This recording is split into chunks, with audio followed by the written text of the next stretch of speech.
जिस पेड़ के नीचे आप खड़े हैं, क्या वो ये सोच रहा है कि आप सांस लेना चाहते हैं या नहीं?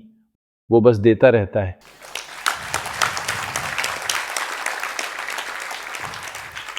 ये आप पर है कि आप सांस लेना चाहते हैं या नहीं। पेड़ कोई चुनाव नहीं करता, वो बस देता है। आप कितनी सांस लेते हैं, ये आप पर है।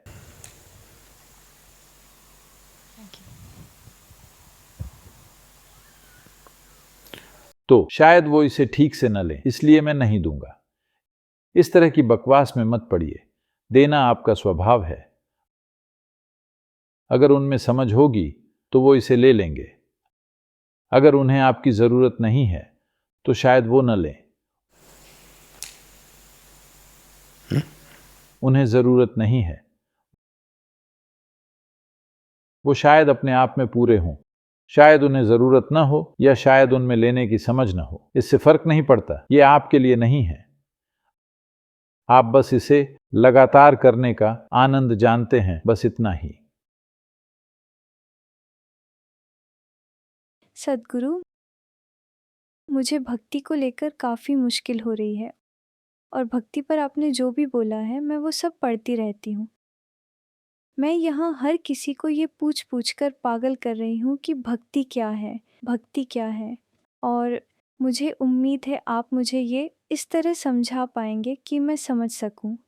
प्लीज़ सद्गुरु।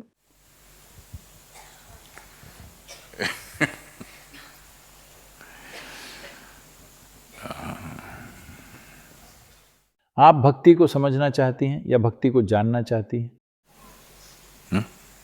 जानना चाहती हैं। भक्ति को जानना एक बात है, उसे समझना एक दिमागी खेल है।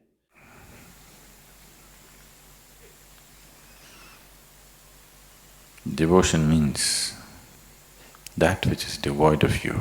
भक्ति का मतलब है वो जहां आप खुद मौजूद न हो। ये बुद्धिमत्ता का एक अलग आयाम है, जहां आपकी बुद्धि इस हद तक खिल गई है कि आप समझ सकें। अगर आपने जीवन में पर्याप्त कोशिश की है तो आप समझ जाएंगे कि ये शरीर, ये दिमाग, ये मैं केवल इतना ही कर सकता है। लेकिन यहां कुछ ऐसा है जो कहीं ज्यादा बड़ा है इसकी तुलना में। अगर आप ये समझ लें तो आप खुद को और बड़ा नहीं बनाएंगे, आप खुद को कम करते जाएंगे। जब आप शून्य हो जाते हैं तो आप स्वाभाविक रूप से भक्त बन जाते हैं। भक्ति का मतलब है आप अस्तित्व को अपने भीतर से बहने देते हैं, आप सृष्टि की कृपा को अपने भीतर बहने देते हैं। बुद्धि का मतलब है आप हर चीज के लाखों टुकड़े करेंगे और ये मान लेंगे कि आपने उसे समझ लिया। तो इसे समझने की कोशिश मत कीजिए।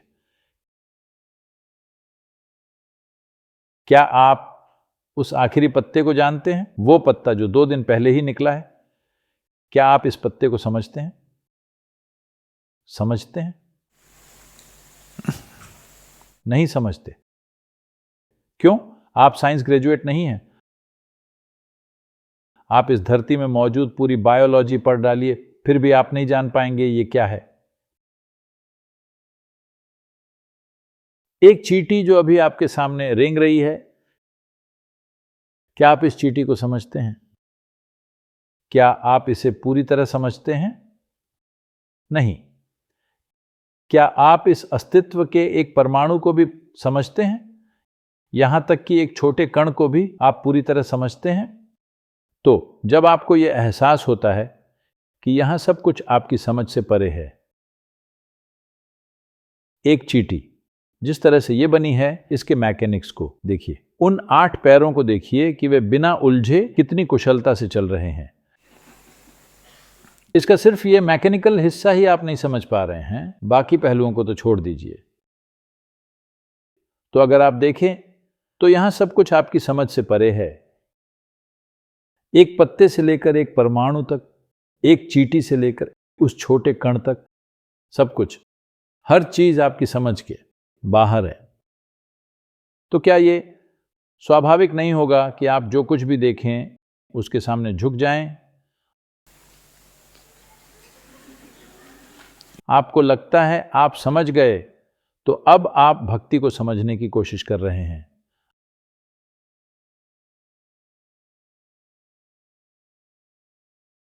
आप किसी भी चीज को नहीं समझ सकते, लेकिन आप हर चीज को अनुभव कर सकते हैं अगर आप इच्छुक और खुले हों। Devotion means you are an absolutely open doorway to life. भक्ति का मतलब है आप जीवन के लिए पूरी तरह से खुल चुके हैं। एक भक्त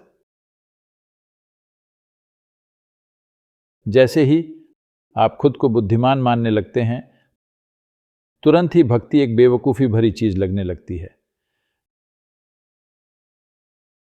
बेशक बहुत से भक्त बेवकूफ होते हैं, या फिर बहुत से बेवकूफ लोग दावा करते हैं कि वे भक्त हैं। इस धरती पर ऐसे कई मूर्ख हैं जो डर से भरे हुए हैं और दावा करते हैं कि वो भक्त हैं। भारत में ये एक दूसरे का पर्याय बन गए हैं। Bhaya Bhakti. भय भक्ति, यानी वो कह रहे हैं भय का मतलब है डर, भक्ति का मतलब है समर्पण। वे इन दो शब्दों को ऐसे कह रहे हैं जैसे वो एक ही हों। अगर आप डर में हैं तो जाहिर है आप में कोई भक्ति नहीं है, और अगर आप भक्ति में हैं तो डर का कोई सवाल ही नहीं उठता। भक्ति की अवस्था में आपके भीतर डर हो ही नहीं सकता। लेकिन अब लोग इन दो चीजों को एक समझते हैं जो एक दूसरे के बिल्कुल उल्टी हैं, क्योंकि ये उनके लिए सुविधाजनक है।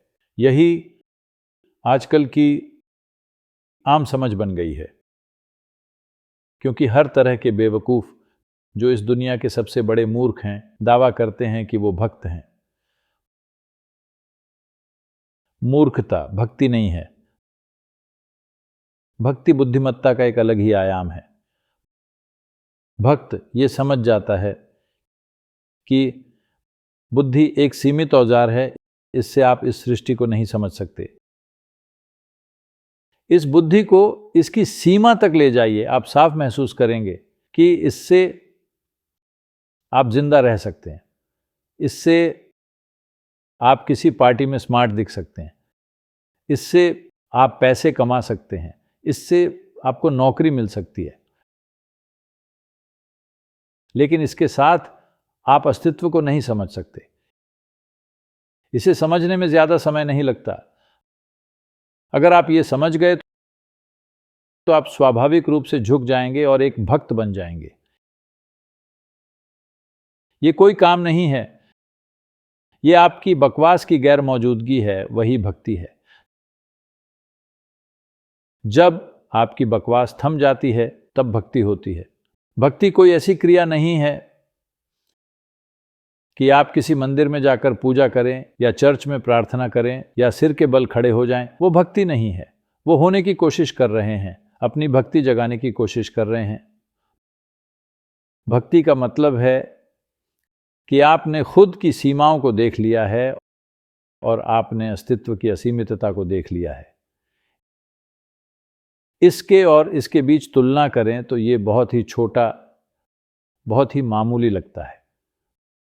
तो स्वाभाविक रूप से आप भक्त बन जाएंगे और कोई तरीका ही नहीं है। आप समझ जाते हैं कि खुद की इस छोटी पहचान से चिपके रहना ही आपकी एकमात्र बाधा है, और फिर आप खुद से खाली हो जाएंगे। जब आप खुद से खाली होते हैं तो आप एक भक्त होते हैं। इसके अलावा और कोई रास्ता नहीं है।